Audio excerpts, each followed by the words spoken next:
చాలామందికి మోస్ట్‌లీ మన సౌత్ ఇండియన్స్‌లో ఒక హ్యాబిట్ ఉంటుంది. పెరుగన్నం తీసుకునేటప్పుడు ఏదైనా ఒక స్వీట్ కంబైన్ చేస్తారనమాట. అది డయాబెటిక్ కండిషన్‌లో అయినా ఇన్ జనరల్‌గా అది వాళ్ళ హ్యాబిచ్యుయేట్ అయిపోతుంది. అండ్ మీలో కూడా చాలామందికి ఆ అలవాటు ఉండే ఉంటుంది. మనం ఫుడ్ తిన్న తర్వాత ఒక స్వీట్ తినడం కానీ, మోస్ట్‌లీ ఆహ్, పెరుగు అన్నం ప్రిఫర్ చేస్తున్నప్పుడు ఎయిదర్ పెరుగులో చక్కెర వేసుకొని తినడం కానీ, బెల్లం వేసుకొని తినడం కానీ, ఇది ఒక అలవాటులాగా, ఒక రిచువల్ లాగా పెట్టుకుంటారు చాలామంది. సో, ఇన్ జనరల్‌గా నార్మల్‌గా మనం ఏదైతే కర్డ్ ప్రిఫర్ చేసుకుంటామో which is probiotic in nature. So, అది మంచి గుడ్ బ్యాక్టీరియాని ఇంప్రూవ్ చేయడానికి మనకి హెల్ప్ అవుతుంది. సో, ఈ పెరుగు ఇన్ జనరల్‌గా మనం తీసుకునేటప్పుడు ప్రోటీన్ ఫోకస్ చేస్తాము, హెల్తీ ఫ్యాట్స్ ఫోకస్ చేస్తాము, కాల్షియం ఫోకస్ చేస్తాం. బట్ ఇది ఎప్పుడైతే ఒక స్వీట్‌నర్‌తో కంబైన్ అవుతుందో అగైన్ దాని యొక్క గ్లైసెమిక్ లోడ్ అనేది పెరుగుతుంది. సో, ఈ పర్టిక్యులర్ కాంబినేషన్ పెరుగన్నం with any sweetener is not at all allowed అనమాట. అది మనకు వెయిట్ లాస్ కండిషన్ అయినా, డయాబెటిస్ కండిషన్ అయినా కూడా మనం స్ట్రిక్ట్‌గా అవాయిడ్ చేయవలసి వస్తుంది. ఎప్పుడైతే ఇది కంబైన్ అవుతుందో దీని యొక్క గ్లైసెమిక్ లోడ్ పెరగడం వల్ల మనము ఎక్కువ అమౌంట్ ఆఫ్ గ్లూకోజ్‌ని మనము బాడీలోకి రిలీజ్ చేస్తున్నట్టు అవుతుంది.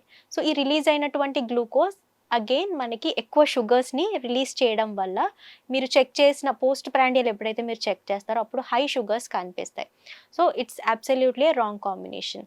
అలాంగ్ విత్ థాట్ చాలామందికి పెరుగన్నంలో యాస్ ఎ స్వీట్‌నర్‌గా అరటిపండు కూడా కలుపుకొని తినే హాబిట్ ఉంటుంది. సో, అది కూడా మనం ఇన్ జనరల్‌గా స్ట్రిక్ట్‌లీ అవాయిడ్ చేయాలి డయాబెటిస్ కండిషన్ అయితే. సో, ఇది ఓన్లీ డయాబెటిస్ కండిషన్‌కేనా అంటే యెస్.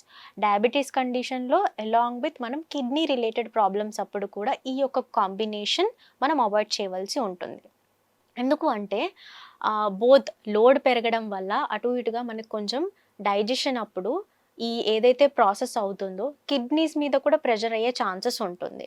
సో, అకార్డింగ్‌లీ మనము ఈ కండిషన్‌లో వీటిని కాంబినేషన్‌ని స్ట్రిక్ట్‌గా అవాయిడ్ చేయాలి. ఈవెన్ వెయిట్ లాస్ కండిషన్‌లో కూడా సేమ్. అది ఎక్కువ ఇన్సులిన్ రిలీజ్ చేస్తది కాబట్టి ఎక్కువ గ్లూకోజ్ ఉంటే ఎనీ విచ్ వే మనకి ఎక్కువ ఇన్సులిన్ రిలీజ్ అవుతది. సో, ఈ కాంబినేషన్‌లో మనం స్ట్రిక్ట్‌గా అవాయిడ్ చేయాలి.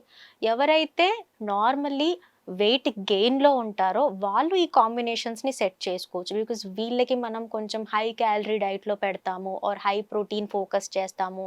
అండ్ ఈజీలీ హైలీ ఫ్యాట్ సబ్స్టాన్స్‌లో మనం పెడతాం కాబట్టి ఇన్ జనరల్‌గా వెయిట్ కండిషన్‌లో ఈ కాంబినేషన్ అనేది సూటబుల్.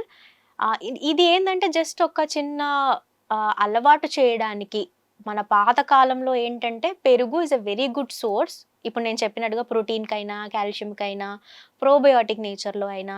సో, ప్రోబయోటిక్ నేచర్ కాబట్టి గుడ్ బ్యాక్టీరియా ఉంటది. గుడ్ బ్యాక్టీరియా ఉంటే గుడ్ డైజెషన్. సో, అది అలవాటు చేయడానికి చాలామంది ఏం చేసేవారంటే అప్పట్లో ఒక చిన్న స్వీట్‌నర్ యాడ్ చేసేవాళ్ళు. So that it will enhance it's taste. So, ఆ టేస్ట్ ఇంప్రూవ్ అవ్వడం వల్ల దాని ప్రిఫరెన్స్ ఎక్కువైంది. ఈవెన్ మీరు యోగర్ట్స్ ఫార్మ్‌లో మీరు తీసుకున్నప్పుడు కూడా మాక్సిమం మనం చూస్తాం ఫ్లేవర్డ్ యోగర్ట్స్ యూజ్ చేస్తాం. Just to adapt its intake. But in జనరల్‌గా మనం ఇంట్లోనే పెరుగు ప్రిఫరెన్స్ పెట్టుకునేటట్టయితే ఆ యోగర్ట్స్, ఫ్లేవర్డ్ యోగర్ట్స్ ఇవన్నీ ప్రిఫర్ చేయాల్సిన అవసరం లేదు. ఇన్ జనరల్‌గా మన పెరుగు ప్రిఫర్ చేస్తున్నప్పుడు ప్లెయిన్‌గా తీసుకుంటే ఇట్స్ వెరీ గుడ్. హైపర్‌టెన్సివ్ కండిషన్‌లో మాక్సిమం మేక్ ష్యూర్ మీరు ఎక్స్‌ట్రా యాడెడ్ సాల్ట్ అనేది అవాయిడ్ చేయవలసి ఉంటుంది. అండ్ మీరు గనక స్పెషల్లీ ఏదైనా పర్టిక్యులర్ డైట్‌లో ఉంటే గనక which is low fat diet అవ్వచ్చు, లో క్యాలరీ డైట్ అవ్వచ్చు.